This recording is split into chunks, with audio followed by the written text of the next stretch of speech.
This is the X-Zone Broadcast Network, broadcasting worldwide on broadcast affiliates and satellite program providers, including CNN Broadcast Network, Sirius Satellite Network, Star Media, Good News Radio Network, Angel Broadcast Network, Wiki Broadcast Network, and WPBN TV. For more information on the X-Zone Broadcast Network, visit us at www.xzbn.net.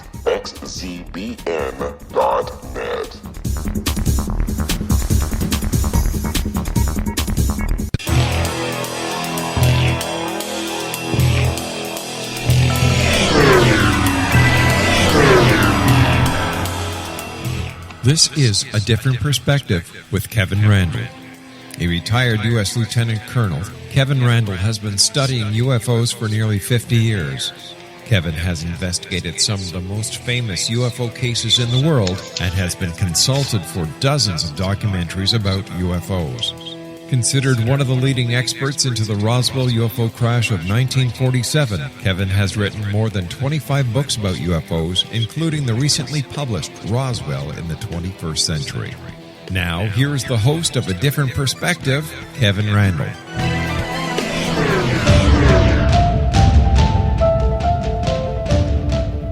And good evening. It is true, this is A Different Perspective, and I am Kevin Randle, believe it or not. I am joined tonight by one of the guys considered the UFO historian. I think of him, I think of Jerry Clark, I think of Jan Aldridge as sort of the historians of the field collecting a great deal of information. So we've got Barry Greenwood, and we'll chat with him in just a second. I'll let you know that he has pursued the topic since 1964. He has served as an investigator and a state section director for the Massachusetts MUFON for about 10 years. He specializes in researching government documents in the late 1970s, which led to the 1984 publication of Clear Intent, which is a book that he wrote with Larry Fawcett.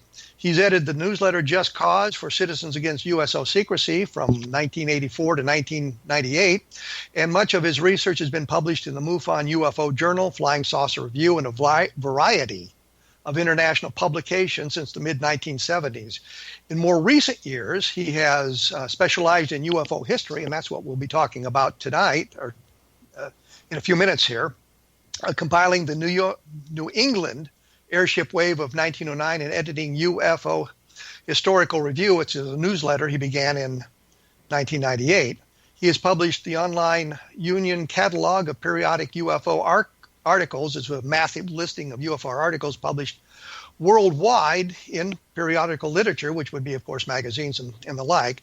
He is an associate of Project 1947 and the Sign Historical Group, and oversees the massive archives of historical UFO materials. He has held memberships in the American Astronomical Society, American Association for the Advancement of Science, and continues membership as a fellow of the British Interplanetary Society.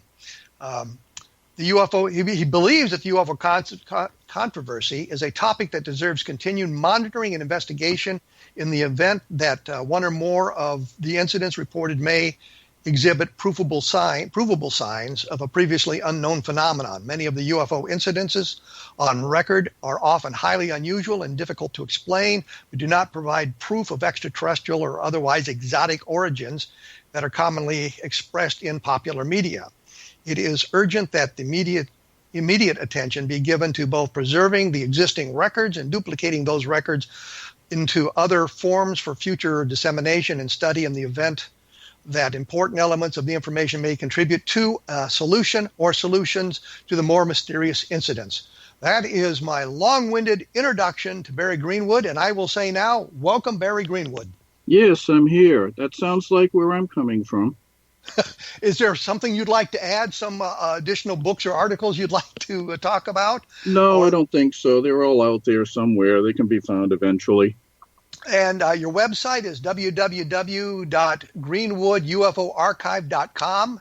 Yeah, it's basically an inventory of UFO materials that I usually keep around here. The ones I don't have, I'm trying to track down. So it's a resource. I try to consider it like a library where I can be asked about something and locate it quickly and get it out there. And I guess you're involved with www.project1947.com. Yeah, since about 1995 or so when it first started. So a lot of the material that you found, we can find online if we have additional questions about what we discussed tonight. Yes, the inventories catalog what I've collected here. Now, a lot of it I can't post because of copyright law. You have to be careful of that. But if I receive simple requests for information, I can usually comply with them. And if it's something I don't have, I may know someone else that has it or eventually track it down through other sources. So I want the information on the subject to be accessible. Well, and I mean, that's the worthy goal. I used to like to brag that I had a complete set of the Project Blue Book files on microfilm that I'd collected over the years, and realized that Fold 3 has pretty well mitigated that exclusivity that I had. They have to a point because sometimes it's hard to use as an interface. You put information in requesting certain case files and all. They don't turn up very easily. You have to dig very deeply sometimes into the site. It's great that they're up. They have very good resolution images of the files, and they can be reproduced very well for personal use. But let me interrupt here because we're getting right up against the break, and we're going to have to take that break here in just a moment. For more information, take a look at www.kevinrandle.blogspot.com, and we will return right after this.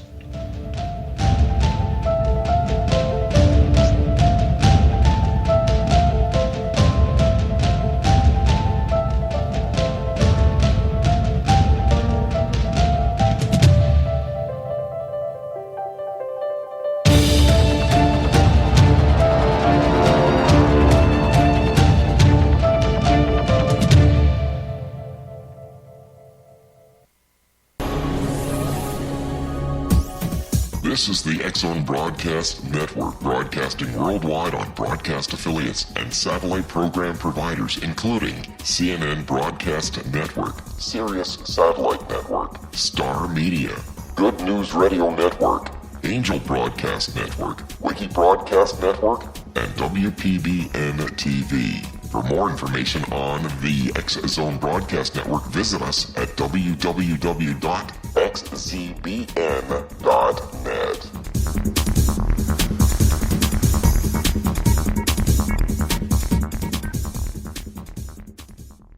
How would you like to be able to read other people's minds? Well, the next best thing is here. When you know how to read a person's name, you know how the person thinks, feels, and behaves. Each letter in our name holds a key to unlock our true essence. Our name contains both our gifts and challenges in this lifetime. Mnemology science discovers personality secrets hidden in the placement of the letters of our names, including the first and last impression people remember about us. Sharon shows us how to interpret the arrangement of letters as outlined in her book, Know the Name, Know the Person. Sharon Lynn Wyeth created mnemology science after 18 years of research and testing her theories, and has supported thousands of people around the world in understanding themselves and others better. You'll enjoy Sharon's unique teachings as she shares her system to learn the gifts behind your given birth name. Even if you don't like your birth name, there are jewels in this book.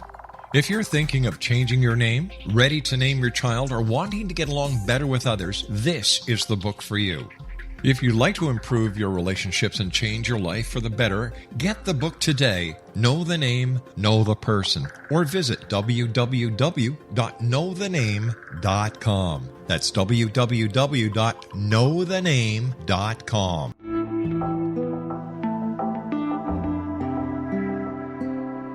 Take a step back in time and discover old Florida cuisine at Marsh Landing Restaurant in Fellsmere, Florida.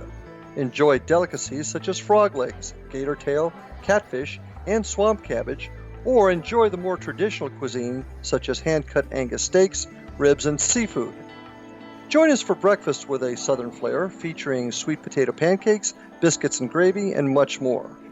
Planning a party? Marsh Landing's private dining rooms can accommodate groups from 8 to 80 people. While you visit, enjoy the historic pictures, artifacts, and stories that line the walls. Marsh Landing is truly a unique experience. Marsh Landing Restaurant, 44 North Broadway in historic downtown Fellsmere, or visit marshlandingrestaurant.com. Marsh Landing, Old Florida cuisine at its best.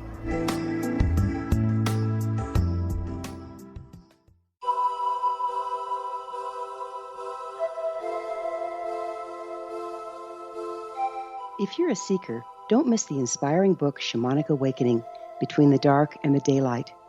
This remarkable work chronicles shamanic counselor and indigenously trained dream decoder Sandra Cochran's 35 years of experience with diverse wisdom keepers throughout the Americas. Sandy's initiations across the British Isles, Turkey, Greece, and Egypt, combined with her knowledge of symbology, psychology, and myth, influence her dream blog and workshops. Sandy offers private readings, sacred international journeys, a meditative CD, and her book, Shamanic Awakening, to encourage you as you navigate your earth walk and create a deeper connection to yourself. Find this and more at her website, starwalkervisions.com.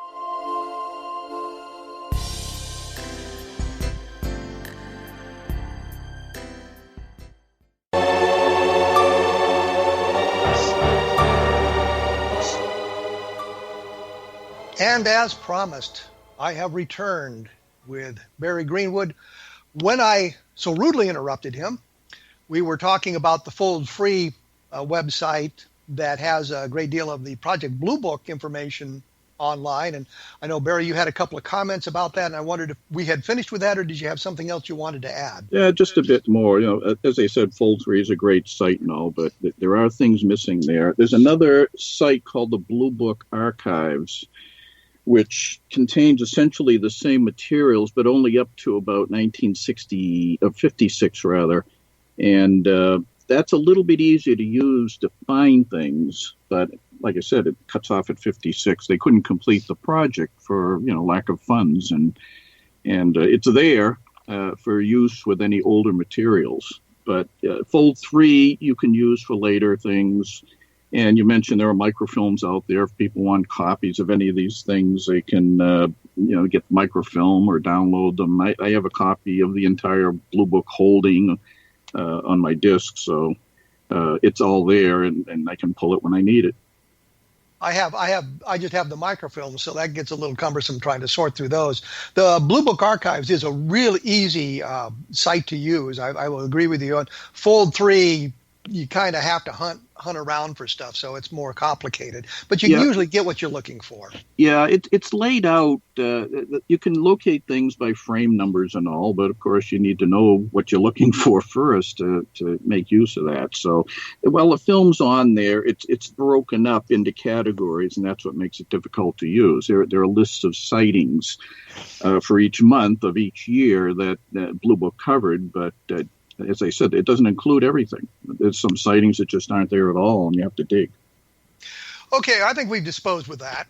Right. I'm gonna jump ahead here now to something I was actually going to hold till later, but we'll get into it now to dispose of it properly.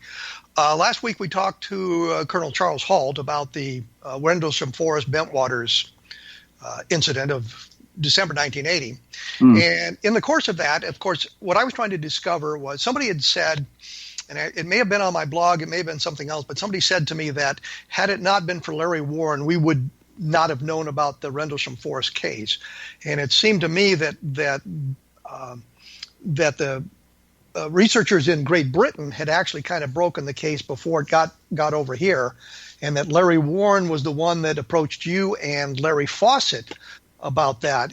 And so I thought we'd kind of talk about that. That is true. Larry Fawcett Larry Warren did contact you, didn't he? Yes. He attended a lecture by Larry Fawcett in Connecticut years ago, and after he listened to Larry's talk, he went up to him and told him this story. Larry Fawcett contacted me by phone and told me what Warren said. And Larry didn't know anything about the case. He never had heard of Bentwaters and all until Warren mentioned it. And I told Larry that I had heard of it, but only in rumor form. I think there were some articles, or at least one article in the British publication Flying Saucer Revue, that had mentioned these stories about sightings at the airbase and some odd stuff going on, but they didn't have a whole lot of detail about them. Which, if I can break in here, will kind of confirm what Halt had said last week, that some of the stuff had gotten out in Great Britain, but the information wasn't completely accurate, but they had kind of the essence of the story. So this predates Larry Warren approaching Larry Fawcett. Yes, it does. And you'd heard about this stuff prior to Larry Warren approaching Larry Fawcett. I had heard about it via those sources that Halt's alluding to, probably around 1981 when the rumors were published. And so I was aware that something happened there, but when Larry told me about Warren's comments, it rang true, and I figured we had someone who was either there or was close to people who were there. So we arranged to speak to Warren in more detail. And he told this long story about sightings over the base and a trip into the woods by Colonel Halt and some of his men. Larry said he was part of it. And he went into detail.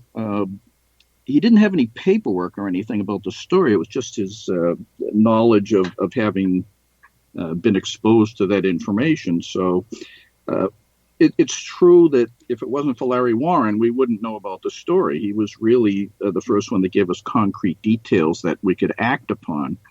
So what I did was I called a friend of mine, Bob Todd, who was a well-renowned Freedom of Information Act researcher on UFOs. He had been doing it since 1976, and we had thousands of pages released over the years with the help of Bob and other people. So well, I'll break in here right here and say Bob Todd was somewhat curmudgeonly, to be kind about it, but he was death on FOIA requests. He would get stuff that nobody else seemed to be able to get. So he was extremely well versed in how to operate that system. And I think we learned about Project Moondust, which was a wider UFO investigation that was going on through information that Bob Todd originally found. So we do owe him a debt for that reason. Yes, well, the curmudgeonliness of Bob, I think, was largely due to his impatience with how the UFO field had behaved over the years. He didn't like uncritical belief in the subject. He believed in documenting things. And he had a short temper for the common thread in the subject that aliens were here from other planets or wherever, and it was those ideas were treated as uncritical truth. And Bob felt there wasn't that kind of evidence, but he thought digging into government files to verify some of the secrecy and conspiracy ideas would be very helpful, and the FOIA allowed him to do that, along with everybody else that used it.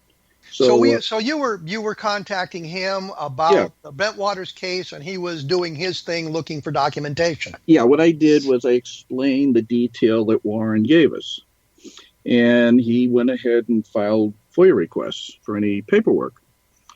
And a short time later, he'd received a response from the Air Force, which included a document, which is now known as the Halt Memo, officially discussing this whole thing. And it wasn't in extreme detail. It was only one page or so. But it gave enough for us to really do a follow-up, because here we had an Air Force document signed by a witness who was in the Air Force at the time. And the odd way the document turned up was the Air Force didn't have it in their files. They went to the Ministry of Defense in Britain to get a copy back of what was submitted to them by Colonel Halt from the base. I thought that was really strange, because there was no requirement of the government to go pursue records that were out of their hands. But that's what they did, and apparently someone felt that we should see this information, and it was released. So Bob sent it along. And I looked at it and showed Larry, and I said, wow, I think we have something here. So, and by Larry, you mean Larry Fawcett? Larry Fawcett, yeah. Too many Larrys in the program here. Yeah, too many. So Warren's story had some credibility to it. But as he continued on, after we had the Halt Memo and all that, we sent it over to England to help the researchers there, and that turned into another ugly story, but I won't touch that right now. Warren expanded on the details of his involvement, and it went into things about underground bases and seeing aliens behind screens talking about their origins and all. I'm listening to this, and I'm saying that's really strange stuff. And I didn't expect that kind of detail out of Larry, because it didn't sound like the story went that far, even with the rumors. But well, when he was talking about underground bases, he meant underground bases under Bentwaters yes, in that area, right, not the stories that we get in the United States now about all these No, this was underground England. bases. This is an underground base under Bentwaters. This was at Bentwaters, right? He was saying that there was a secret facility there that he was brought into, and he felt he was drugged too. He said he was drugged at the time, which was, I think, part of the conspiracy meme. Anyway, but he told us that story, and then I'm trying to verify any of that from folks in England and all, and I wasn't hearing that. And a short time later, Larry had called me one night on the phone. I had worked a night shift, and I got home about 11:30 or so. So this is really late at night, and he gives me a buzz and says he wanted to tell me something. He had to own up to a problem, and that was that that part of the story where he said he was brought underground and saw this lurid detail about alien contact was not his story. It was the story that a friend of his in the security police at the time, Adrian Bustinzer, had told him. That was his experience, not Larry Warren's experience. So I said, we were investigating this case, and here the main witness essentially falsified detail. And but he did come clean.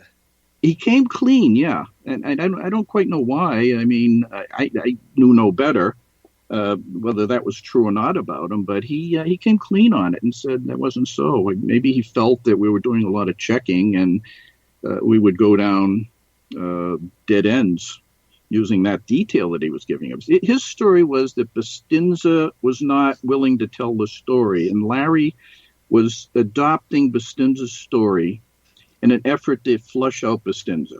In other words, if Larry gave the details of this out, Bustinza would feel like, well, it's out in the open now, so I'll tell the story as it happened to me. Well, he didn't do that. He stayed quiet. So Larry was dangling in the wind with this fake story, fake as to being his story. So I said, that's a real problem, Larry. I said, it's going to have to be a lot of explaining to do. But, it kind of blew up on him at the time. People found out about it. And then there was another incident involving the Halt memo, which I mentioned earlier, that we'd sent it over to England with the hope to get people to talk, open up new channels of documentation. And we discovered later that the British investigators had taken the document along with the story and had gone to the British News of the World newspaper. It was a very lurid tabloid, and gave them the front page coverage on it, and they were paid a large sum of money. Well, let's just the newspaper, the tabloid in England was not quite at the level of the National Enquirer. It was a little bit better than that. Yeah, it was better than the Enquirer, but much less than the New York Times. Let's put it that way. It wasn't a really credible source, but it was more credible than the National Enquirer. It was probably on the level of a lot of gossip publications today. Okay. That was their forte, was the gossip publications. Yeah, but they were looking for sensation, and the Bentwater story was certainly a sensation. And with that document to back it up, they thought it was great, so they put it on the front page. And okay. The investigators. We will come back to that in just a few moments here. We've got to take another break. Try to remember where we were, and it resonates with something that Halt said last week as well, that we can tie that all right together. As I say, you can take a look for more information about this sort of thing at www.greenwoodufoarchive.com. And I always put something up about the stories that we cover at www.kevinrandle.blogspot.com. So it sometimes provides you links to other information that will help you understand exactly what we're talking about. And in the interest of self-promotion, be sure to take a look at Roswell in the 21st Century, which will give you an idea of where we stand on Roswell. We will be back right after this, so please stick around.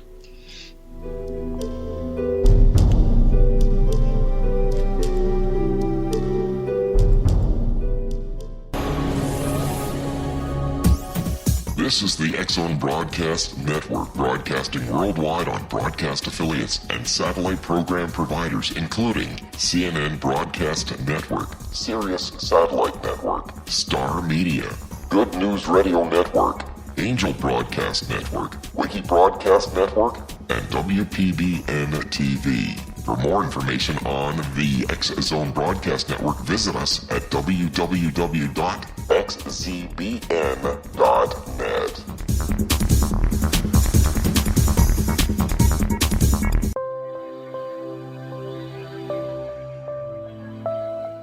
There's a legend shared by many indigenous cultures of a time when the nations were cast to the four corners of the world. Each nation was given a body of sacred knowledge that held a different portion of the truth to preserve. True reality could not be known until all the nations reunited, combining the information. If a single one was missing, the world could not be reborn and darkness would prevail. The Science of Magic Radio is dedicated to reuniting the sacred knowledge. With the understanding, none of us has all the answers, but together we can open new perceptions and possibilities.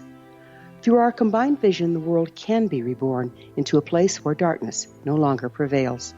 Join me, Gwilda Wiyaka, and the Science of Magic daily on the X-Zone Broadcast Network, xzbn.net, or visit us at thescienceofmagic.net.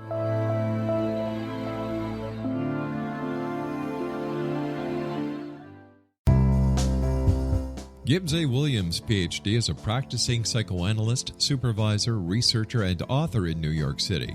Much of his life has been dedicated to understanding nature and the uses of meaningful coincidences or synchronicities. His radical and original non-Jungian, non-mystical, non-magical theory of synchronicities illuminates much of the fog surrounding this challenging and perplexing topic. His ideas and manners are fresh, presented in a style that is both entertaining and highly informative.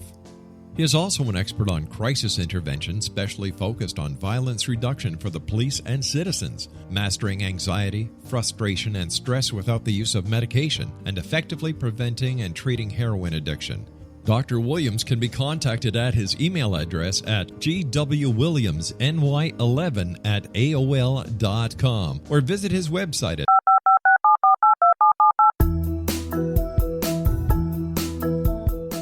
Did you know that when you're on the road with limited data or Wi-Fi, you can still listen to the X-Zone Radio Show with Rob McConnell, The Science of Magic with Gwilda Wiyaka, X-1, Dimension X, Space Patrol, and every minute of the X-Zone Broadcast Network by calling 213-401-0080, courtesy of Audio Now. No smartphone, app, or internet needed. It saves your data plan and it's free if you have unlimited minutes. Call 213-401-0080 to listen on any phone, anytime, anywhere. Remember 213-401-0080 for the best of the paranormal, parapsychology, and sci-fi radio programming anywhere, 24/7, 365.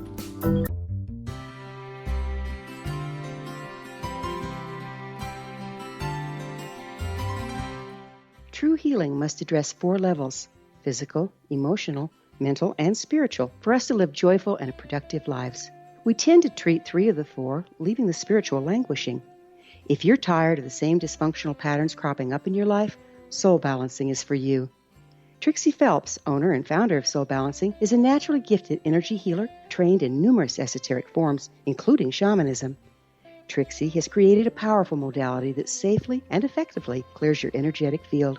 A soul balancing session can remove interference, heal trauma, and restore your hope. Contact Trixie for a life-changing long-distance session today, www.soulbalancing.world.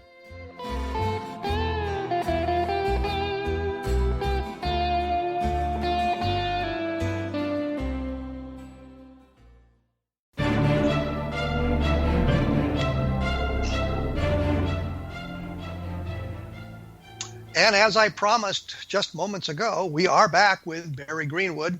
We were talking about Bentwaters, and we're getting a little bit deeper into this thing than we'd actually planned on doing. One of the things I was going to say that you brought up, that the Holt memo had gotten back to England and got in the hands of the newspaper. And what Holt said last week that I found kind of funny was he got a call that there were some reporters at the front gate, and he said, hold them up there. And he went and pulled his information packet from the PAO, so that when they went to the PAO for pictures and things like that, they couldn't find anything on Holt and had to take the next higher level guy to put his picture in the newspaper, which I guess didn't win him many friends, but I thought it was kind of a clever move on his part. So we have the Holt memo back in the hands of British UFO researchers. It's published in the newspaper, and it's caused some additional trouble because of that. Right. Being in a tabloid newspaper, that was the last thing I really wanted to have happen, because I thought the story, in spite of the problems with Larry Warren telling a different tale than he should have, I felt the entire story had some credibility to it and needed to be followed upon.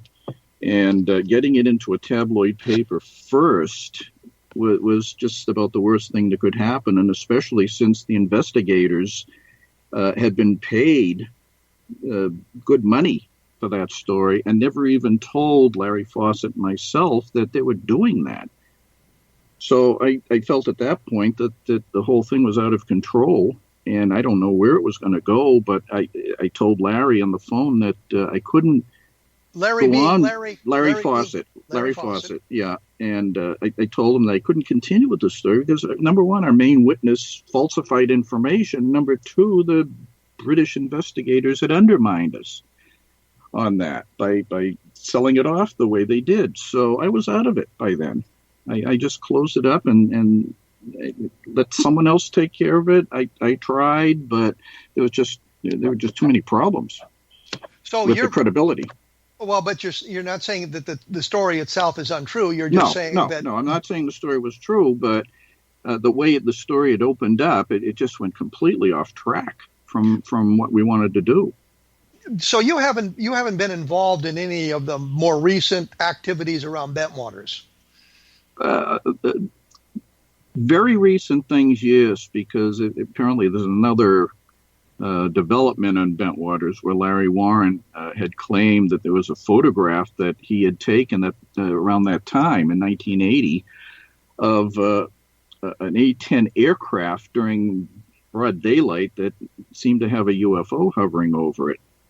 And I didn't know about the level of controversy over that in Britain. I don't follow current media on the subject too much. I'm still old-fashioned. I deal with photocopies and old ways of doing things, but I was advised by several people in England about all of this with the A-10 photo, and one of them, Sasha Christie, had sent me a copy to show me what it was, and I looked at it and I said, well, I know the photo, but I don't know that UFO.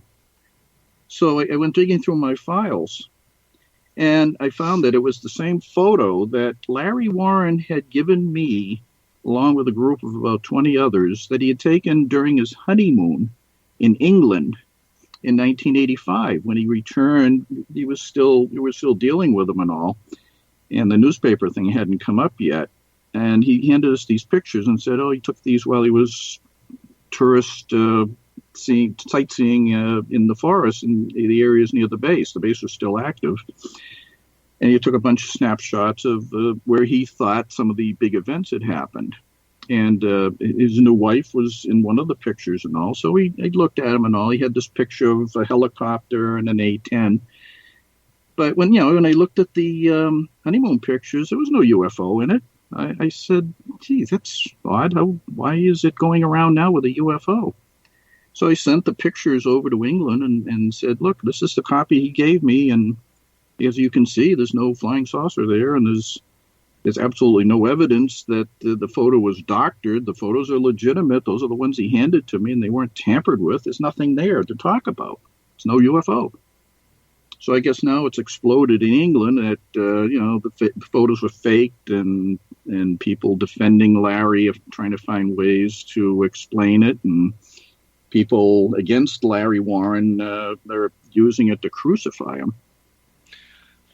Well, I think we've kind of disposed of Bentwaters here.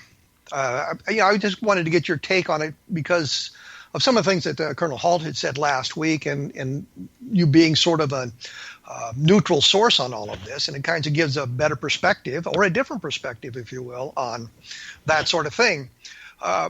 When we look back at the UFO field, and you do the history, as you say, and you're really interested in the older cases. Is there one of the older cases that really kind of fires your imagination that thinks, had things been a little bit different, we might have had evidence of extraterrestrial visitation or something that just really captures your imagination?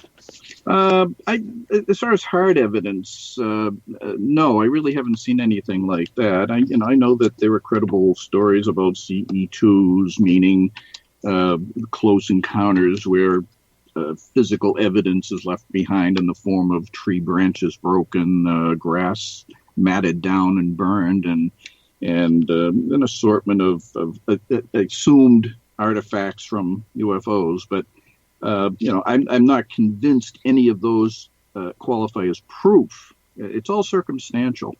And crash saucers, I think, you've known over the years that I'm pretty hard on crash disc cases, you being the Roswell guy and all. I try to be very, very demanding on information like that. And before I'll go out and say that a report like that is true, because if I do, then people are going to look at me and say, well, where's your proof? And it's hard to produce proof on UFOs. You can argue with very compelling information that people report and hopefully have multiple witnesses and all, but you just can't give them something and put it in their hands and have them put it under a microscope and analyze it and be conclusive about it. That's why the subject is still called unidentified. They haven't been identified. But are there cases that excite you? I've always liked the Levelland, Texas story. Multiple witnesses. Let me break in here and say, yeah, because I'm a fan of that case as well, and we'll let you explain what's going on there. But I would like to just say, yes, that's a very, very good case. Right.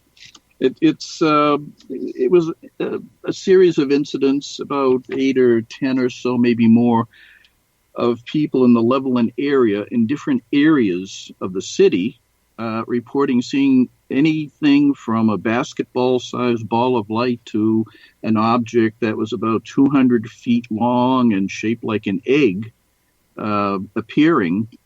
And in many cases, the object's appearance was followed by people's vehicles, cars or trucks they were in, stalling and losing their power. And it was widely reported at the time. If you look at the press from Levelland, even outside of the area, they'll discuss this car stalling problem that they had with all the sightings. And it alarmed the Air Force enough to look into it. Life magazine went down there and took pictures of some of the witnesses and all. They never published the story, which was very disappointing. But there is a Life magazine photo archive you can go to and look up some of those pictures that they never published, and they're really interesting. But the Air Force ultimately had concluded that it was this was a rare natural phenomenon that had appeared in the city, and it was generated due to storms in the area at the time. They called it ball lightning. Now, ball lightning, to this day, is still debatable, but I think many scientists accept it as true. It's just that you can't capture something like that easily and do analysis on it. The nature of the reports on it are just, they come and go, and the thing that's very credible about them is that there's a lot of consistency with the way people report them. So the Air Force invoked that as an explanation for Levelland, but I had never heard of ball lightning being 200 feet long or wide or tall. I would say ball lightning, when it is observed, is very short-lived. It's very small, and sometimes kind of explodes. I mean, disappears with a pop and that kind of thing. And in 1957, the scientific community thought of ball lightning kind of in the same terms as UFOs, and I thought it was sort of silly that the Air Force is explaining one unidentified phenomenon with another unidentified. Right. I thought that was very strange. The Air Force had concluded in 1969 that there was nothing to investigate, and they felt the so-called Condon Committee, which was their attempt to put the subject to bed, had concluded there was nothing scientific to be learned from the phenomenon. Yet they're talking about ball lightning, which to me is something that science has taken great interest in and had concluded that there was a lot to learn from something like that. There are many scientific papers about it that can be consulted. Well, I was going to say also that the Condon Committee, of course, is the University of Colorado study commissioned by the Air Force so they could end Project Blue Book. But they solved one of the sightings in their report as a natural phenomenon so rare it had never been seen before or since. Right. And I'm thinking if that's the actual conclusion, there is something of scientific value to be learned by this extremely rare scientific or this natural phenomenon, and they just kind of blew the whole thing off. Yes, the problem was the elusiveness of the ball lightning reports. Reports had continued for years later. I had received news clippings about incidents in Massachusetts, where I live, describing people seeing these odd balls of light that suddenly appeared. There was one report in Quincy, Mass, where a person had pulled into a driveway, and they looked and saw this funny ball of light off to the side of the car after they had parked it, and it moved up around the front of the car and over to the driver's side, where it suddenly exploded. But it had performed, seemingly anyway, intelligent movement by following the contour of the car before it exploded. Now, you might infer there's something electrical interacting with the body of the metal car and all, but the point is that story followed consistently with many other reports of a very rare phenomenon, and a lot of people would call it a UFO-type phenomenon. And it was credible. I saw other reports after that from many, many other areas. I went through weather publications going back 100 years finding these things. So for the Air Force to invoke something like that as an explanation is astonishing. That alone should have convinced someone to keep the project going, to monitor things like that. But you can argue that that's really not an Air Force function. It's not their function, right? But they had received military reports too, like that. But I'm still they're not in the business of understanding ball lightning. They're in the business of protection of the United States and that sort of thing. And these sorts of things do not threaten national security, which was the big thing in the Condon Committee. There's no threat to national security that allowed them to punch out of that. This is my long-winded way of getting to the point where I can now say we're going to have to take another short break here. I will return with Barry Greenwood, and we'll talk a little bit more about Levelland, maybe get into some of the specifics of that case in our last segment. And for those of you who are interested, you can take a look at www.greenwoodufoarchive.com or take a look at www.project1947.com, and you can learn some more about that. And as I say repeatedly, more information will appear about this and a link to this program again at www.kevinrandle.blogspot.com. We'll return right after this.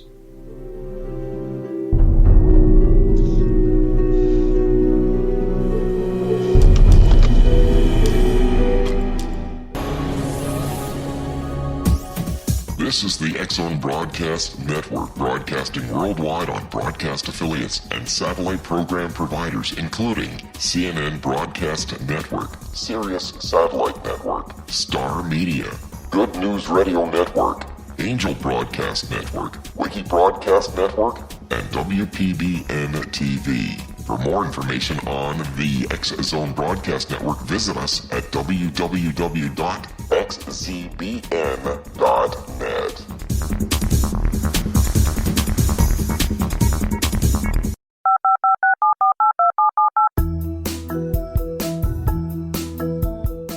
Did you know that when you're on the road with limited data or Wi-Fi, you can still listen to the X-Zone Radio Show with Rob McConnell, The Science of Magic with Gwilda Wiyaka, X-1, Dimension X, Space Patrol, and every minute of the X-Zone Broadcast Network by calling 213-401-0080, courtesy of Audio Now.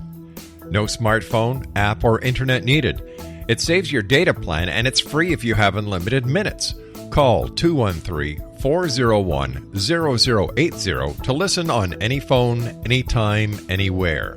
Remember 213-401-0080 for the best of the paranormal, parapsychology, and sci-fi radio programming anywhere, 24/7, 365.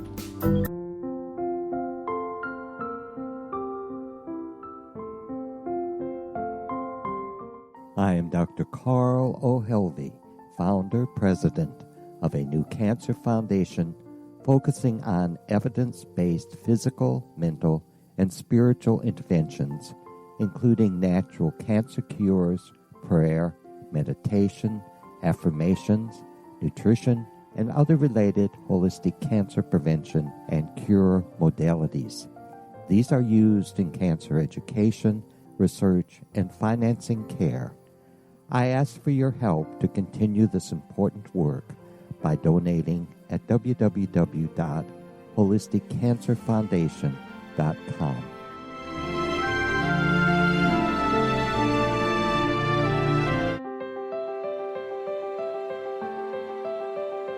Wouldn't you love to know the secret to everything? I'm Dr. Kimberly McGeorge, and on The Secret to Everything, we will merge the practical with open investigation into all realms of the mysterious. We will talk to cutting-edge alternative health practitioners, those who inspire and motivate you in business and life, and of course, we will share stories of the paranormal, conspiracy, and cryptozoology. You will transform because of the frequency I carry, the frequencies my guests carry. Life may never be the same after you listen to this program, for the secret to everything is for you, the listener, for those who desire more in every area of their lives and believe that it can still be found. Listen and discover thesecrettoeverything.com.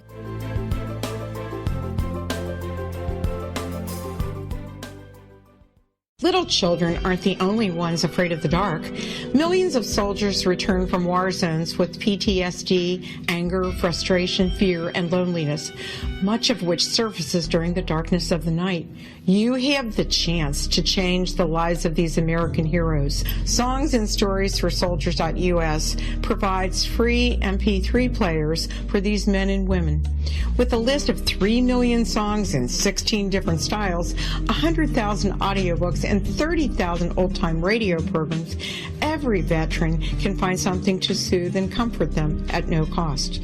All our players contain an 8-hour audio program designed to help veterans fall asleep. With 1,500 plus vets now participating, it's our goal to deliver 10,000 audio players this year. Go to our website at songsandstoriesforsoldiers.us.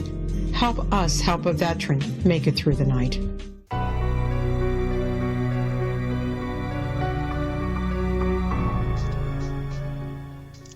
And we are back with my guest, Barry Greenwood, who is one of the major historians of the UFO field. We were talking about the level land sightings, and we did a little bit of discussion of ball lightning, which is kind of a related subject because some people have seen ball lightning and thought of it as UFOs, and some of the ball lightning reports that I've found actually go back literally hundreds of years, and it's clearly what they're describing is ball lightning as we understand it in today's world. But we were kind of talking about the level land sightings, which clearly were not ball lightning. I think there's some dispute whether there actually was weather phenomenon. I mean, weather storms in the area at the time of the sightings.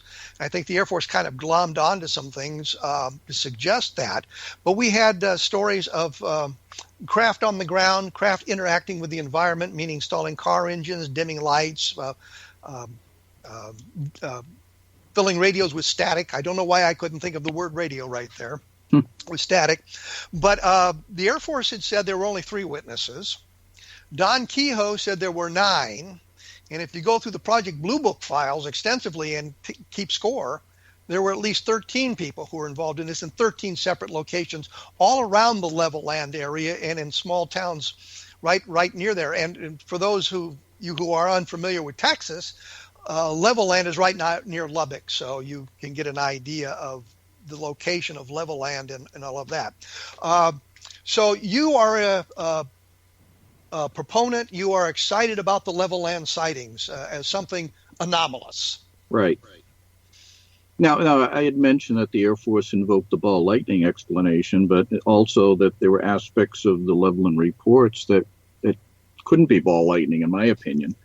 For example, one of the motorists that was stopped, a fellow named Jim Wheeler, he was on a road about 4 miles or so east of Levelland, and he said this object, brilliantly lit, shaped like an egg, 200 feet long, settled down near the road, and it blocked his path. And while it was sitting there, his truck died as he got out to take a closer look. The object very soon after that took off, and its lights went out, the object's lights, and as it moved away, Wheeler's car started up again and worked normally. Well, there's a question that come up, and I've actually gone through Mark Rodiger's big study of these car stallings, and the question becomes: does the car start again spontaneously, or is the driver merely able to start it again now that the object is gone? Well, that's the thing that you need in these stories is a lot more detail. Sometimes those details are left out in the retelling of them. So apparently some of the reports had the cars starting on their own. I think if you read the way the things are written and the way they're talked about, it's really not clear. Right. And some of them, the car started, and you're thinking, did the driver now have to start the car, or did it start spontaneously? And I looked through a lot of these sightings specifically for that thing, and very few of them actually say the car started spontaneously. Usually it's something, well, the car started again, or I was able to drive away. So there's really not that one little critical detail, but it sounds like they had to make some kind of effort to start the car. And I bring this up simply because in the Condon report, the big document about this, they don't really do much with this. They don't mention level land except in passing. And they had one report that went to them from a woman who had her car stalled and said that she started it. And they went to investigate that, and they could find no kind of a magnetic phenomenon that would suppress the car engine.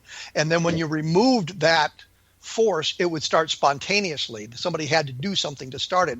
That was kind of what keyed my interest in that sort of thing and looking into that. So I just offer that out as one of my observations. No, that's a good point, because I think UFO investigation at that time, it was only 10 years after it became a subject at all. The organizations were in their infancy, and everybody was trying to figure out, what do I do? How do I investigate this subject? And often when they did investigate, important details were left out, misinterpretations crept into the report. So, yeah, you have to look at all of these very carefully. Sometimes the detail is just too fuzzy. So you can't be absolute. Well, the other thing that struck me about this whole sort of thing is, says talking about it being in the infancy. At this point, 1957, the Project Blue Book had become pretty rabidly extraterrestrial, anti-saucer, that this was nothing that the Air Force should be involved in. And they went out of their way to supply answers, even if the answers made no sense, as long as we can solve the case. And they looked for those sorts of things. The Air Force investigation of this case, which should have taken several weeks, took most of an afternoon. And it was an NCO that came from Reese Air Force Base, which is in Lubbock, right, located next to Levelland. And he talked to 2 or 3 people, and that was really all they did.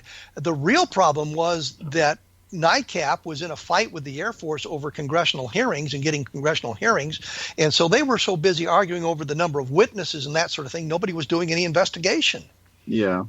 Air Force wanted the subject off their desk very quickly. And as reports came in, they'd give passing attention to them, send investigators out sometimes, collect details, and then file them and put them away. There was not much interest in scientific investigation. They, as you said, their purpose was national security, Was there any threat to the government or people in the area? If not, they just file them. And the thing that always struck me about this sort of thing is we look at the investigation as supposedly being neutral, but they're really not quite neutral. They're no. And the argument between the private UFO organizations and the Air Force was getting in the way of the investigations.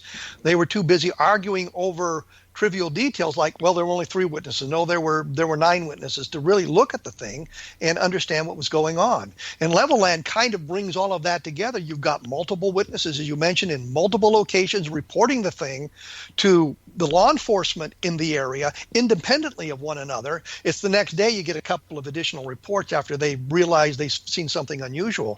One of the things, and I'm going to bring this up because I'm going to try to put up, I took pictures on some of the locations where the sightings took place in the Levelland area in the last 3 or 4 years. And if I can find the pictures, my hard drive crashed and I lost some of this stuff, but I can find those pictures. I'll put them up on the blog so you can at least see the areas where the events took place in the Levelland, Texas area. Yeah. Is there another sighting like that kind of excites you? Because we've only got a couple of minutes left here, and we'll see if we can get something else going. Besides Levelland, I thought, and this is clearly alluding to what I wrote, the 1975 overflights of military bases along the U.S.-Canadian border was rather remarkable. I wouldn't say the individual reports were on a par with what happened at a place like Levelland, but you had a collective invasion by something along these bases during a very short period of time, and it always baffled me what was going on then. Even if you didn't consider these things flying over the bases were UFOs, what was going on? What was all this activity suddenly where it was felt necessary to intrude on these bases and take a risk of getting shot at or taken down and all? The incidents at Loring Air Force Base, for example, in late October involved helicopter. Late October of 75. 1975, okay. Yeah. And there were flyovers of nuclear bomb igloos on the base. They were very alarmed by this. The objects never did anything, but I remember one of the commanders at Loring had said that they had the thought of putting searchlights on these objects to get a better look, but they thought against it because they feared of blinding whoever was flying these things, and they'd nosedive into the bomb igloos and cause problems.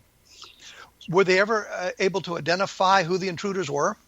The government, no. Apparently the Loring objects had sped off into Canada, and in at least one case they were pursued by a helicopter, and nothing was found. They disappeared into Canada somewhere, and whether the Canadians had picked them up or not on their own detection equipment is unknown. Nothing's been released like that. There's been no overarching explanation by the military as to what went on during this time. There were more than one base. Didn't they talk, in the Loring case specifically, talk about unidentified helicopters? Yes. Those were the main reports from Loring. In other places, there were lights, formations of lights, structured objects seen. It involved Wart Smith Air Force Base in Michigan, Malmstrom in Montana. There were reports from Plattsburgh Air Force Base, which I've never been able to get any paperwork on, but there were strong stories about intrusions there too.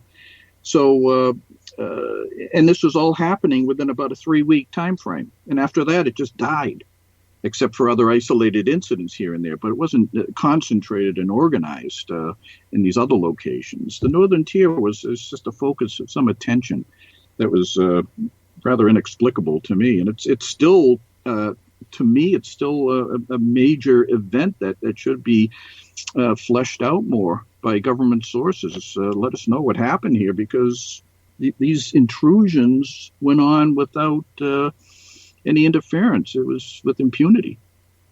Well, Barry, I got to say, and thank you for showing up today on the program. We're out of time, and there's, so much more that I'd like to ask you and talk to you about, so we'll probably have to drag you back to this at some point in the future. Your website is www.greenwoodufoarchives.com, and you can find information at www.project1947.com. And I will try to get stuff up about some of the things that Barry and I have talked about today at the blog spot, at my blog, www.kevinrandle.blogspot.com. And we will return next week with some of the people at the University of Texas to talk about the Ramey memo and what's going on with that. So we will be back with that show next week. Thank you for listening, and that is it.